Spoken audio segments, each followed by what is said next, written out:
اچھا، آپ نے ذکر کیا تھا کہ عیسائیوں کی بنیادی وجہ یہ بنی کہ وہ ان کے علماء جو تھے وہ استخفاف کرتے تھے. اچھا، استخفاف کی صورت کیا ہوتی ہے؟ اور اس میں ایک خاص چیز آپ نے ذکر کی کہ وہ اللہ تعالیٰ نے جس کا ذکر فرمایا کہ یشترونا، وہ اللہ تعالیٰ کی آیات کو بیچتے تھے. تو بیچنے کا کیا مفہوم ہے اور استخفاف کا کیا مفہوم ہے؟ قرآن مجید نے جو ہے بیچنے کا حوالے سے ذکر کیا ہے سورہ بقرہ سورہ نمبر 2 کی 79 بھی ہے اور 178 جی بھی ہے. وہاں پر اللہ پاک فرماتے ہیں کہ ثمنا قلیلا، اور وضاحت یہ بھی کر دی کہ یکتبون بایدیہم، وہ اپنے ہاتھوں سے لکھتے تھے اور پھر کہتے تھے کہ ھذا من عند اللہ، یہ اللہ تعالیٰ کی طرف سے. یعنی یوں سمجھ لیجیے کہ غلط فتوے دینا، صحیح. غلط فتوے دینا.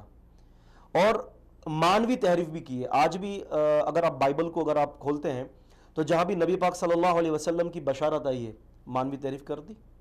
حتیٰ کہ مانوی تحریف تو کی ہے، لفظاً بھی تحریف کر دی ہے، لفظ کو بھی ادھر سے ہٹا دیا. اسی لیے تو آپ جانتے ہیں اس بات کو کہ ہر 50 سال کے اندر جو ہے وہ اسٹینڈرڈ ریوائزڈ ورژن ان کا آتا ہے. ابھی نیو یارک سے ایک اور اسٹینڈرڈ ریوائزڈ ورژن آیا، الحمدللہ ہماری لائبریری کے اندر یہ موجود ہے، اور اس میں کئی سارے انہوں نے فقرات کو جو ہے وہ الگ کر دی ہے.